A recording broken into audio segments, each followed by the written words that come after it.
ನಮಸ್ಕಾರ. ನೀವು ನೋಡ್ತಾ ಇದ್ದೀರಾ ಜಿ ಕನ್ನಡ ನ್ಯೂಸ್. ನಾನು ಶಿವರಾಮು. ದಿನದ ಎಲ್ಲ ಪ್ರಮುಖ ಸುದ್ದಿಗಳನ್ನು ನೋಡೋಣ ವಿಶೇಷ ಸಮಾಚಾರದಲ್ಲಿ.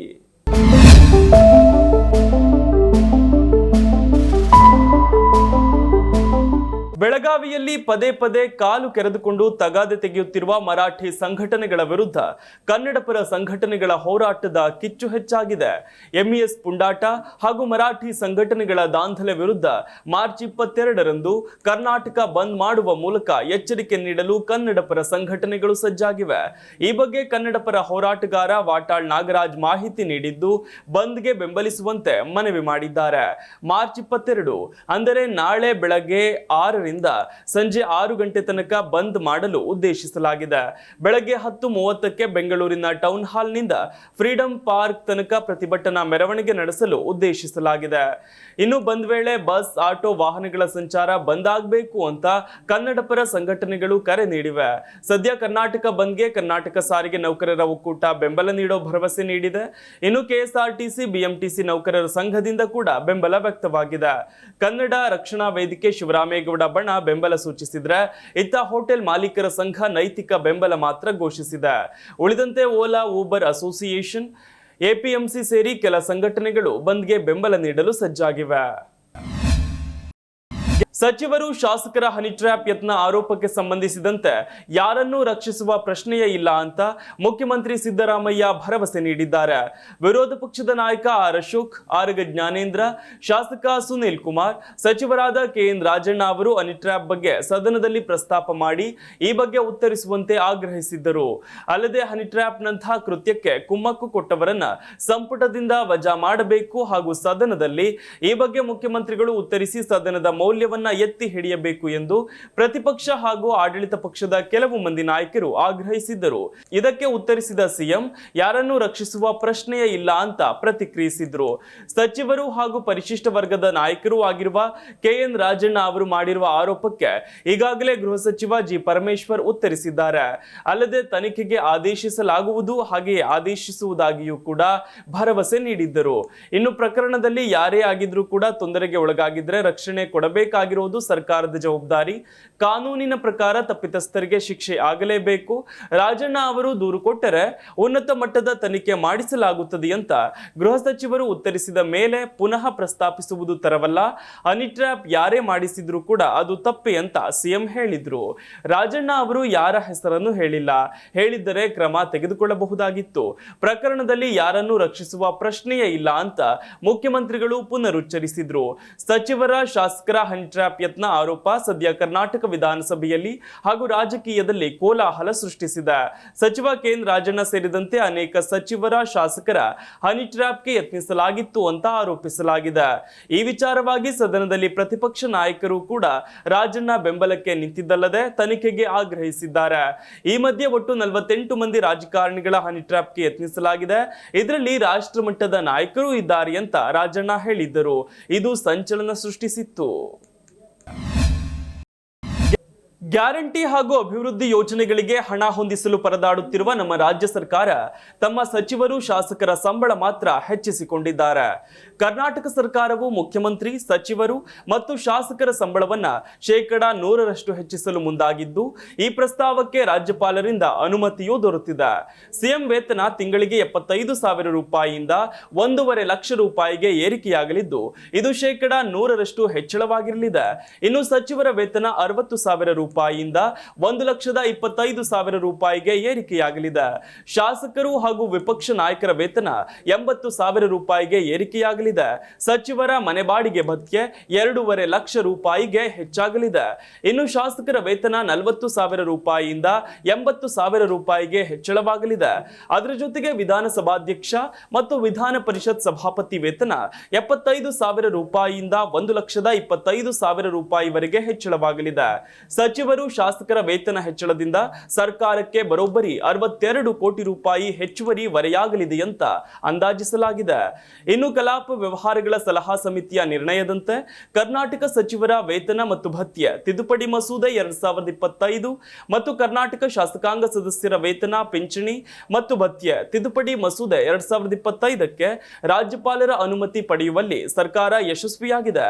ಇನ್ನು ತಿದ್ದುಪಡಿ ಮಸೂದೆಯನ್ನ ವಿಧಾನಸಭೆ ಹಾಗೂ ವಿಧಾನ ಪರಿಷತ್ನಲ್ಲಿ ಸರ್ಕಾರ ಮಂಡಿಸಲಿದ್ದು ಅನುಮೋದನೆ ಪಡೆಯಲಿದೆ.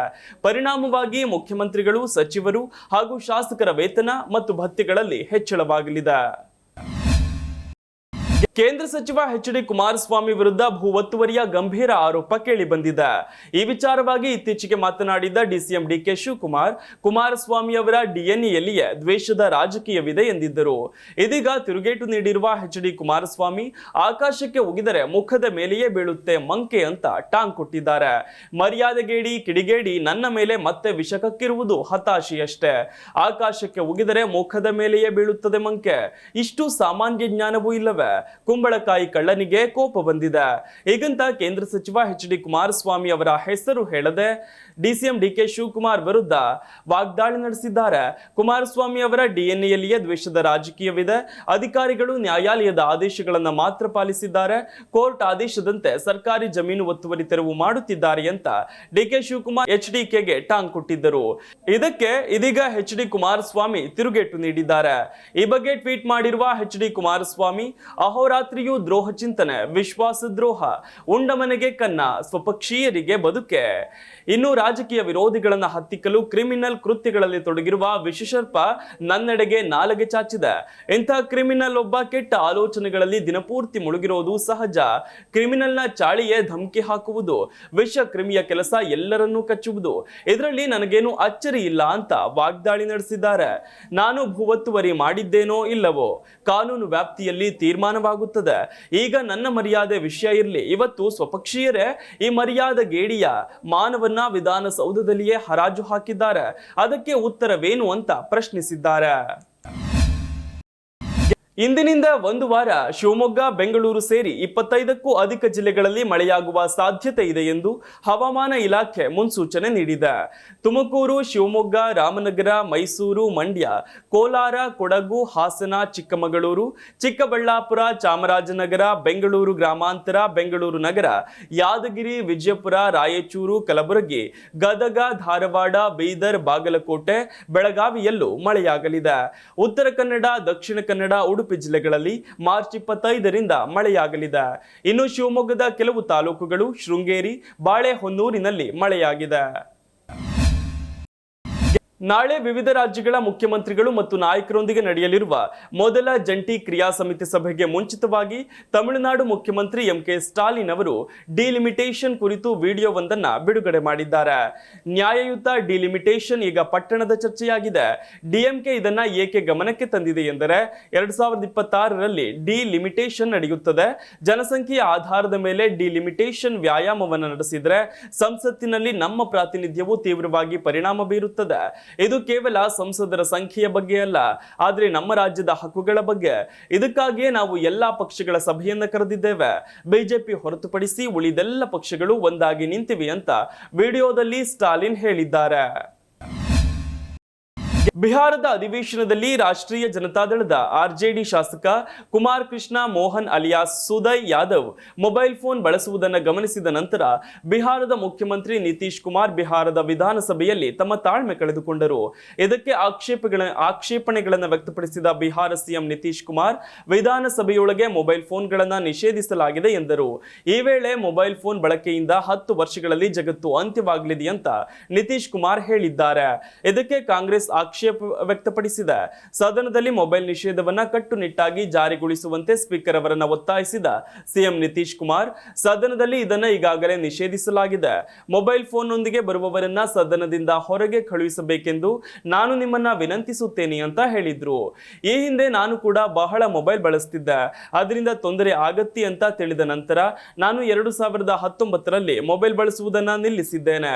ಮೊಬೈಲ್ ಬಳಕೆ ಅಧಿಕವಾದರೆ ಮುಂದಿನ 10 ವರ್ಷಗಳಲ್ಲಿ ಜಗತ್ತು ಜಗತ್ತು ಅಂತ್ಯಗೊಳ್ಳುತ್ತದೆ ಅಂತ ನಿತೀಶ್ ಕುಮಾರ್ ಹೇಳಿದ್ದರು. ಇನ್ನು ಬಿಹಾರದ ಸಿಎಂ ರಾಜ್ಯ ವಿಧಾನಸಭೆಯೊಳಗೆ ಆರ್ಜೆಡಿ ಶಾಸಕರಿಗೆ ಚೀಮಾರಿ ಹಾಕುತ್ತಿರುವ ವಿಡಿಯೋ ಆನ್ಲೈನ್ನಲ್ಲಿ ವೈರಲ್ ಆಗ್ತಿದೆ. ಇದಾದ ಬಳಿಕ ವಿರೋಧ ಪಕ್ಷಗಳ ನಾಯಕರು ವಿಧಾನಸಭೆಯೊಳಗೆ ಮೊಬೈಲ್ ಫೋನ್ ಬಳಕೆಯ ಬಗ್ಗೆ ಬಿಹಾರ ಸಿಎಂ ಆಕ್ಷೇಪ ವ್ಯಕ್ತಪಡಿಸಿದ್ದಕ್ಕಾಗಿ ಟೀಕಿಸಿದ್ದಾರೆ. ಕಾಂಗ್ರೆಸ್ ನಾಯಕ ಅಭಿಷೇಕ್ ಮನು ಸಿಂಘ್ವಿ ನಿತೀಶ್ ಕುಮಾರ್ ಆಕ್ಷೇಪ ವ್ಯಕ್ತಪಡಿಸುತ್ತಿರುವ ವಿಡಿಯೋವನ್ನು ಹಂಚಿಕೊಂಡಿದ್ದು ಬಿಹಾರ ಸಿಎಂ ನಿತೀಶ್ ಕುಮಾರ್ ಅವರ ವಿರುದ್ಧ ವಾಗ್ದಾಳಿ ನಡೆಸಿದ್ದಾರೆ. ಮೊಬೈಲ್ ಫೋನ್ಗಳಿಂದಾಗಿ 10 ವರ್ಷಗಳಲ್ಲಿ ಜಗತ್ತು ಕೊನೆಗೊಳ್ಳುತ್ತದೆ ಎಂದು ವಿಧಾನಸಭೆಯಲ್ಲಿ ಸಿಎಂ ಒಬ್ಬರು ಹೇಳುತ್ತಿದ್ದಾರೆ. ಹುಚ್ಚುತನ ಮತ್ತು ಅಸಂಬದ್ಧ ಮಾತುಗಳಿಗೂ ಒಂದು ಮಿತಿ ಇದೆ ಅಂತ ಅವರು ಹೇಳಿದ್ದಾರೆ. ಬಿಹಾರದ ವಿಧಾನಸಭೆಯ ವಿರೋಧ ಪಕ್ಷದ ನಾಯಕ ಮತ್ತು ಆರ್ಜೆಡಿ ನಾಯಕ ತೇಜಸ್ವಿ ಯಾದವ್ ಬಿಹಾರ ಸಿಎಂ ನಿತೀಶ್ ಕುಮಾರ್ ಅವರನ್ನ ಅನಕ್ಷರಸ್ಥ ಸಿಎಂ ಅಂತ ಟೀಕಿಸಿದ್ದಾರೆ. ಮೊಬೈಲ್ ಫೋನ್ಗಳಿಂದಾಗಿ 10 ವರ್ಷಗಳಲ್ಲಿ ಜಗತ್ತು ಕೊನೆಗೊಳ್ಳುತ್ತದೆ ಅಂತ ಸಿಎಂ ಹೇಳಿದ್ದಾರೆ. ಇದು ಯಾವ ರೀತಿಯ ಹೇಳಿಕೆ? ಪರಿಸರದ ದೃಷ್ಟಿಕೋನದಿಂದ ವಿಧಾನಸಭೆಯನ್ನ ಕಾಗದ ರಹಿತವಾಗಿಸುವ ಪ್ರಯತ್ನದಲ್ಲಿ ಪ್ರಶ್ನೆಗಳಿಗೆ ಉತ್ತರಿಸಲು ಆನ್ಲೈನ್ ವ್ಯವಸ್ಥೆಯನ್ನ ಪರಿಚಯಿಸಲಾಗಿದೆ. ಯಾವುದೇ ಶಾಸಕರು ಪೂರಕ ಪ್ರಶ್ನೆಯನ್ನ ಕೇಳಲು ಬಯಸಿದ್ರೆ ಅವರು ತಮ್ಮ ಮೊಬೈಲ್ ಅಥವಾ ಟ್ಯಾಬ್ಲೆಟ್ ಅನ್ನ ಬಳಸಬೇಕಾಗುತ್ತದೆ. ಆದರೆ ಬಿಹಾರದ ಕಂಪ್ಯೂಟರ್ ಅನಕ್ಷರಸ್ಥ ಮುಖ್ಯಮಂತ್ರಿಗೆ ಇದು ಒಂದು ದೊಡ್ಡ ಸಮಸ್ಯೆಯಾಗಿದೆ ಅಂತ ಲೇವಡಿ ಮಾಡಿದ್ದಾರೆ. ಬಿಹಾರದಲ್ಲಿ ನಡೆದ ಕ್ರೀಡಾಕೂಟವೊಂದರಲ್ಲಿ ರಾಷ್ಟ್ರಗೀತೆ ಮೊಳಗುತ್ತಿರುವ ಸಂದರ್ಭದಲ್ಲಿ ಬಿಹಾರ ಮುಖ್ಯಮಂತ್ರಿ ನಿತೀಶ್ ಕುಮಾರ್ ನಗುತ್ತಾ ಅಗೌರವ ತೋರಿರುವ ದೃಶ್ಯ ತುಣುಕುಗಳು ಜಾಲತಾಣಗಳಲ್ಲಿ ವೈರಲ್ ಆಗಿವೆ. ಘಟನೆಯ ಬೆನ್ನಲ್ಲೇ ವಿರೋಧ ಪಕ್ಷಗಳು ನಿತೀಶ್ ಕುಮಾರ್ ವಿರುದ್ಧ ವಾಗ್ದಾಳಿ ನಡೆಸಿವೆ. ನಿತೀಶ್ ಸರ್ಕಾರದಲ್ಲಿ ಹಿಂದೆ ಉಪಮುಖ್ಯಮಂತ್ರಿಯಾಗಿದ್ದಂತಹ ಆರ್ಜೆಡಿ ಮುಖಂಡ ತೇಜಸ್ವಿ ಯಾದವ್ ಈ ಸಂಬಂಧ ತಮ್ಮ ಎಕ್ಸ್ ಖಾತೆಯಲ್ಲಿ ಬರೆದುಕೊಂಡಿದ್ದಾರೆ. ಇದು ರಾಜ್ಯ ಮತ್ತು ರಾಷ್ಟ್ರಕ್ಕೆ ಮಾಡಿದ ಅಪಮಾನ. ನಿಮ್ಮ ಮಾನಸಿಕ ಮತ್ತು ದೈಹಿಕ ಆರೋಗ್ಯ ಸ್ಥಿರವಾಗಿಲ್ಲ ಅಂತ ಲೇವಡಿ ಮಾಡಿದ್ದಾರೆ. ನೀವು ಒಂದು ದೊಡ್ಡ ರಾಜ್ಯದ ಮುಖ್ಯಮಂತ್ರಿ ಅಂತ ನಾವು ನಿಮಗೆ ನೆನಪಿಸಬೇಕಾಗಿದೆ. ನೀವು ಕೆಲವು ಸೆಕೆಂಡುಗಳ ಕಾಲ ದೈಹಿಕವಾಗಿ ಅಥವಾ ಮಾನಸಿಕವಾಗಿ ಸ್ಥಿರವಾಗಿಲ್ಲ. ಅಂತಹ ರಾಜ್ಯದಲ್ಲಿ ನೀವು ಈ ಸ್ಥಾನದಲ್ಲಿ ಮುಂದುವರಿಯುವುದು ರಾಜ್ಯಕ್ಕೆ ಗಂಭೀರ ಕಳವಳಕಾರಿ ವಿಷಯವಾಗಿದೆ. ಬಿಹಾರವನ್ನ ಪದೇ ಪದೇ ಈ ರೀತಿ ಅಪಮಾನಿಸಬೇಡಿ ಅಂತ ತೇಜಸ್ವಿ ತಿಳಿಸಿದ್ದಾರೆ. ಈ ವಿಡಿಯೋವನ್ನ ಆರ್ಜೆಡಿ ಮುಖ್ಯಸ್ಥ ಮತ್ತು ಮಾಜಿ ಮುಖ್ಯಮಂತ್ರಿ ಲಾಲು ಪ್ರಸಾದ್ ಯಾದವ್ ಕೂಡ ಹಂಚಿಕೊಂಡಿದ್ದಾರೆ. ರಾಷ್ಟ್ರಗೀತೆಯ ಅಪಮಾನವನ್ನ ಭಾರತ ಸಹಿಸುವುದಿಲ್ಲ ಎಂದು ಲಾಲು ಬರೆದುಕೊಂಡಿದ್ದಾರೆ. ಪಾಟ್ನಾದ ಪಾಟಲಿಪುತ್ರ ಕ್ರೀಡಾ ಸಂಕೀರ್ಣದಲ್ಲಿ ಗುರುವಾರ ಸೆಪಕ್ ಟಕ್ರಾ ವಿಶ್ವಕಪ್ ಪಂದ್ಯಾವಳಿಯ ಉದ್ಘಾಟನಾ ಸಮಾರಂಭದ ವೇಳೆ ನಿತೀಶ್ ಕುಮಾರ್ ಅವರು ವೇದಿಕೆಯಲ್ಲೇ ಇದ್ದ ಐಎಎಸ್ ಅಧಿಕಾರಿ ಹಾಗೂ ಮುಖ್ಯಮಂತ್ರಿಗಳ ಪ್ರಧಾನ ಕಾರ್ಯದರ್ಶಿ ಜೊತೆಗೆ ನಗುತ್ತಾ ಮಾತನಾಡುತ್ತಿರುವ ದೃಶ್ಯ ಕ್ಯಾಮೆರಾದಲ್ಲಿ ಸೆರೆಯಾಗಿದೆ. ಅಧಿಕಾರಿಯ ಗಮನ ಸೆಳೆಯಲು ಮೈಮುಟ್ಟುತ್ತಿರುವುದು ಕೂಡ ಕಾಣಿಸುತ್ತಿದೆ. ಒಂದು ಹಂತದಲ್ಲಿ ಸಭೆಯಲ್ಲಿದ್ದ ಪ್ರೇಕ್ಷಕರತ್ತ ನಕ್ಕು ಕೈಮುಗಿದು ನಮಸ್ಕರಿಸುತ್ತಿದ್ದಾರೆ.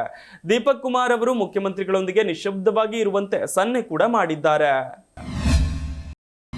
Indian Premier League 2025 cricket tourney ಆರಂಭಕ್ಕೆ ಕ್ಷಣಗಣನೆ ಆರಂಭವಾಗಿರುವಂತೆಯೇ ಭಾರತೀಯ ಕ್ರಿಕೆಟ್ ನಿಯಂತ್ರಣ ಸಂಸ್ಥೆ ಬಿಸಿಸಿಐ ಐಪಿಎಲ್ ಟೂರ್ನಿಯ ನಿಯಮಾವಳಿಗಳಲ್ಲಿ ಮಹತ್ವದ ಬದಲಾವಣೆ ತಂದಿದೆ. ನಾಳೆಯಿಂದ Indian Premier League cricket tourney ಶುರುವಾಗುತ್ತದೆ.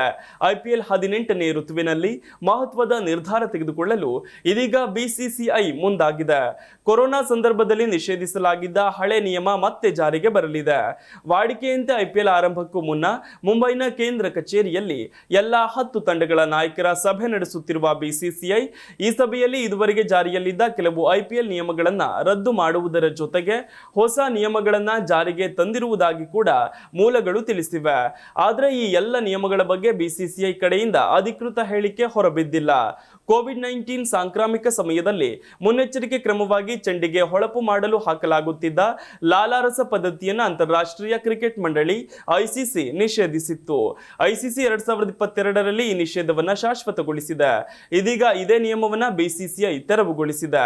ಕ್ರಿಕೆಟ್ ಚೆಂಡನ್ನು ಹೊಳಪು ಮಾಡಲು ಲಾಲಾರಸದ ಬಳಕೆಯ ಮೇಲಿನ ನಿಷೇಧವನ್ನ ರದ್ದುಗೊಳಿಸುವುದು ಅತ್ಯಂತ ಗಮನಾರ್ಹ ಬದಲಾವಣೆಗಳಲ್ಲಿ ಒಂದಾಗಿದೆ. ಹೊಸದಾಗಿ ಜಾರಿಗೆ ತಂದಿರುವ ನಿಯಮಗಳ ಪೈಕಿ ಒಂದು ಇನ್ನಿಂಗ್ಸ್ನಲ್ಲಿ 2 ಚೆಂಡುಗಳನ್ನು ಬಳಸುವ ನಿಯಮವೂ ಒಂದಾಗಿದೆ. ಈ ಮೊದಲು ಐಪಿಎಲ್ ಪಂದ್ಯದ ಒಂದು ಇನ್ನಿಂಗ್ಸ್ನಲ್ಲಿ 1 ಚೆಂಡನ್ನು ಮಾತ್ರ ಬಳಸಲಾಗುತ್ತಿತ್ತು. ಒಂದು ವೇಳೆ ಚೆಂಡು ತನ್ನ ಆಕಾರವನ್ನು ಕಳೆದು ಹೋದರೆ ಅಥವಾ ಆಡಲು ಯೋಗ್ಯವಿಲ್ಲದಿದ್ದರೆ ಮಾತ್ರ ಬದಲಿ ಚೆಂಡನ್ನ ಬಳಸಲಾಗುತ್ತಿತ್ತು.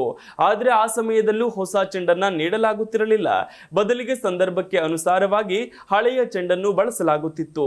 ಇದೀಗ ಹೊಸದಾಗಿ ಜಾರಿಗೆ ಬಂದಿರುವ ನಿಯಮದ ಪ್ರಕಾರ ರಾತ್ರಿ ಪಂದ್ಯದ ಸಮಯದಲ್ಲಿ 2ನೇ ಇನ್ನಿಂಗ್ಸ್ನಲ್ಲಿ ಬೌಲಿಂಗ್ ಮಾಡುವ ತಂಡಕ್ಕೆ 2 ಚೆಂಡುಗಳನ್ನು ಬಳಸಲು ಅನುಮತಿ ನೀಡಲಾಗಿದೆ. ಇದಿಷ್ಟು ಈವರೆಗಿನ ಪ್ರಮುಖ ಸುದ್ದಿ. ನೋಡ್ತಾ ಇರಿ ಜಿ ಕನ್ನಡ ನ್ಯೂಸ್, ಸತ್ಯವೇ ಸುದ್ದಿಯ ಜೀವಾಳ.